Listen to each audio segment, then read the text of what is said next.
പിതാവിൻ്റെയും പുത്രൻ്റെയും പരിശുദ്ധ നാമത്തിൽ ഞാൻ നിങ്ങളെ ആശീർവദിക്കുന്നു. കർത്താവേ, അങ്ങയുടെ മക്കളുടെ യാത്രകളെ ആശീർവദിക്കുന്നു. ഇന്ന് മനസ്സ് കുഴങ്ങിയിരിക്കുന്ന ആൾക്കാരുണ്ട്. ഈശോയെ, എന്ത് തീരുമാനം എടുക്കണം? അങ്ങോട്ട് പോകണോ പോകണ്ടേ? സംസാരിക്കണോ വേണ്ടേ? കൊടുക്കണോ? ആ സ്ഥലമായാലും ശരി, വഴിയായാലും ശരി, കൊടുക്കണോ വേണ്ടേ? ഇങ്ങനെ ഒരു കൺഫ്യൂഷനുള്ള എല്ലാ വിഷയത്തിൻ്റെ മേലും കർത്താവ് പരിശുദ്ധാത്മാവ് കൺഫ്യൂഷൻ ഇല്ലാത്ത ആത്മാവല്ല. അപ്പോൾ പരിശുദ്ധാത്മാവ് നമ്മൾ ഇറങ്ങി വരുമ്പോൾ ഈ വ്യക്തത ഉണ്ടായ വിഷയത്തെക്കുറിച്ച് കർത്താവായിരുന്നെങ്കിൽ ആ വിഷയം എങ്ങനെ കൈകാര്യം ചെയ്യുമായിരുന്നു എന്ന് ഒറ്റ ചോദ്യം ചോദിച്ചാൽ നിനക്ക് എടുക്കാനുള്ള കൃത്യ ഉത്തരം കിട്ടും. കർത്താവെ, അതുപോലെ തെളിമയുള്ള ഉത്തരങ്ങൾ കിട്ടാൻ അങ്ങയുടെ മക്കളെ ഞാൻ ഈ സമയം സമർപ്പിച്ച് പ്രാർത്ഥിക്കുന്നു.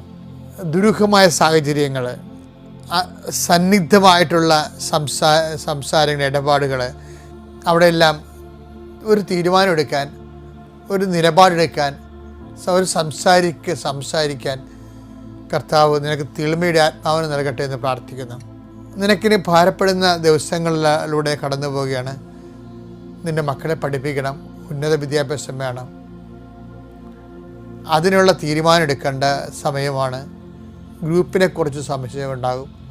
കുഞ്ഞുങ്ങളെ ഏത് ഗ്രൂപ്പ് എടുപ്പിക്കണം? എക്കണോമിക്സ് വേണോ, സയൻസ് വേണോ, മാത്സ് വേണോ എന്നൊക്കെ ചിന്തിച്ച് പ്രാർത്ഥിക്കുന്ന അനേകം മക്കൾ കർത്താവെ, ഇപ്പോഴും ഞാൻ ഈ പ്രഭാതത്തിൽ ആ മാതാപിതാക്കന്മാരെ ഇപ്പോഴും അവരുടെ ശിരസ്സിൽ നിൻ്റെ കൈ വെക്കണമെന്ന് പ്രാർത്ഥിക്കുന്നു.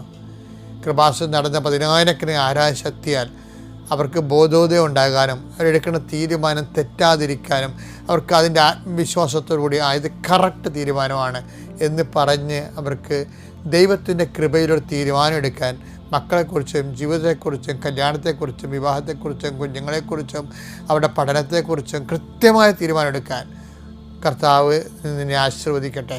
കർത്താവ് നിൻ്റെ വിശുദ്ധ പൗരോഹിത്യത്തെ മഹത്വപ്പെടുത്തുന്ന കണ്ണീരോടെ പ്രാർത്ഥിക്കുന്നു. ശ്വാസകോശ രോഗികളുണ്ട് ഈശോയെ, അവരെ നീ സുഖപ്പെടുത്താനായിട്ട് കാണിക്കുന്നുണ്ട്. കർത്താവ് ശ്വാസകോശ രോഗി, കർത്താവ് രക്തത്തിന് കളർ മാറിയിട്ട് ഓറഞ്ചിൻ്റെ നീര് പോലെ ആയിപ്പോണ രക്തത്തെ, ആ രോഗമുള്ളവരെ കർത്താവ് ഇപ്പോൾ സുഖപ്പെടുത്തുന്നുണ്ട്. എൻ്റെ കർത്താവിൻ്റെ ഉന്നതമായ നാമത്തെ സഭയുടെ അധികാരത്തെ കുരിശിൻ്റെ അടയാളത്തെ ഉച്ച മുതൽ ഉള്ളംകാല് വരെ കർത്താവിൻ്റെ രക്തം പടരട്ടെ. എല്ലാ കോശങ്ങളിലും, പേശികളിലും, അസ്ഥികളിലും, അസ്ഥിക്കുഴലിലും, അസ്ഥിഞരമ്പുകളിലും, ശരീരകോശങ്ങളിലും കർത്താവിൻ്റെ രക്തം പടരട്ടെ. എൻ്റെ കർത്താവിൻ്റെ ഉന്നതമായ നാമത്തിൽ സഭയുടെ അധികാരത്തിൽ കുരിശിൻ്റെ അടയാളത്തിൽ ദൈവശക്തിയാൽ നിൻ്റെ വരുമാന മാർഗങ്ങളെ കർത്താവ് ആശീർവദിക്കട്ടെ.